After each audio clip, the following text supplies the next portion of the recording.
Greetings and salutations, guys. Eric here with my review of The Dead Don't Hurt. This is a new Western that is out in theaters this weekend that was written and directed by Viggo Mortensen, who also has a leading role in the film. And it's interesting because I was supposed to see this movie a few weeks ago, and long story, but I wasn't able to. So I ended up seeing it last night. Its first night playing in theaters, and I really enjoyed this movie. Now, I did glance and saw that audience reviews on both IMDb and Rotten Tomatoes are not that good. I kind of get it though, because I think the movie sort of sets you up for one thing and then turns into something else. And maybe people weren't psyched about what it turns into, but I really kind of went with it. I really, really liked the story it actually told, though I can see that those opening scenes make you think it'll be a different type of movie. This, as I said, is a Western that stars Viggo Mortensen, has a character named Olsen, who, when we meet him, he is just burying his wife, played by Vicky Krieps, Vivian. She has passed away. He is burying her. We don't know exactly what happened. And then we start to see more of this town where he's living, and that he's a local sheriff. And that there is a local guy who is definitely up to no good and has shot up the town and killed a bunch of people. And we meet a local businessman and the mayor, and it seems there's a bit of a conspiracy going on between them. So it really sets the stage for, I think, what you think of as more of like an action Western or maybe some sort of crime-driven Western. And it's not that at all, because actually the main character is Vivian, the dead wife. The flashbacks that begin to show their relationship, I thought, maybe would be a back and forth between, I say present, you know what I mean, later after her death and the past. But it turns out they are the focus of the movie. The later stuff after her death is really the framing device, and we pepper it throughout the film, and we spend a good deal amount of time there with Viggo Mortensen's character as the focus at the beginning and end. But the vast majority of the movie is really about Vivian.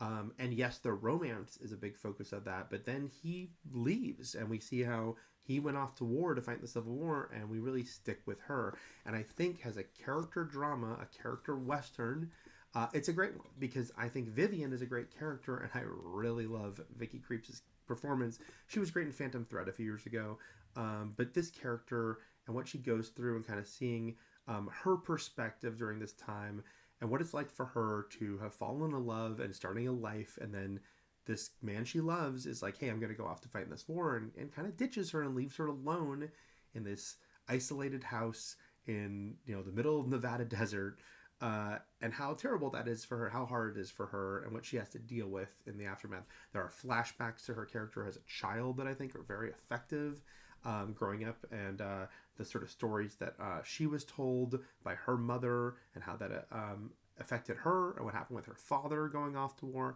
It's a great depiction of this character that I think I was very invested in Vivian as the story went on, and what she goes through. That does involve some assault by a male character that I think, it gets controversial or debated, I think, the depiction of assault on women in fiction, as far as when a guy is doing it, and is it just sort of a shock value? Is it just sort of to get a rise out of you or other characters? But I don't think that's the case here, because it is her story, and it really is about how she reacts to this, and what can she do in this time and place, where kind of going to the authorities and speaking up is not going to be a recourse that you understand why she wouldn't do that, but how can she sort of show strength in her own way in this situation? And I think it's very strong in that. I was so invested in her and her story as it went on. I got very emotional in a way I didn't expect. Again, I knew very little about the film except for Viggo Mortensen Western.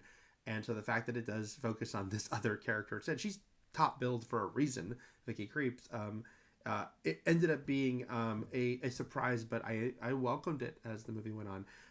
The supporting cast is great. I mentioned the mayor and the businessman. It's Danny Houston and Garrett Dillahunt. So you have these great actors playing these parts that you kind of fill in the blanks about more that's going on. And I really like that, because those opening scenes that you think are going to be about what the movie is actually about, they do set the scene really well. They do tell you what you need to know about the era, where they're living, how the hierarchy works, how the judicial system works, and what it would be like for these characters living in this place and time. That I think, even though it doesn't end up being plot important, it does set such a great sort of tone and mood for what follows. I also have to mention Solly McLeod, who plays that aforementioned guy at the beginning shooting up the town, who is the film's villain. And it's a great performance because, man, did I hate him. Just an odious character, a just hateable character. Everything he does is awful and vile. But kudos to him for pulling that off so well, because this is a nasty piece of work that, in the midst of a movie that is not trying to be like a sort of the action revenge movie you might expect, you still are like, I want to see this guy get his, and you don't know what's going to happen with that. Ultimately, yeah, because like I said, it's kind of a framing device, the stuff that focuses on Olsen after Vivian's death. When it goes back to him at the end, Viggo Mortensen's great in this movie, but I also missed her a lot, which is the point, right? You know, it's like, as you're watching these final scenes, it's like, yes, her presence looms large, but I also wish she was still there in the movie, and that is the point, and I think it's very effective in that regard.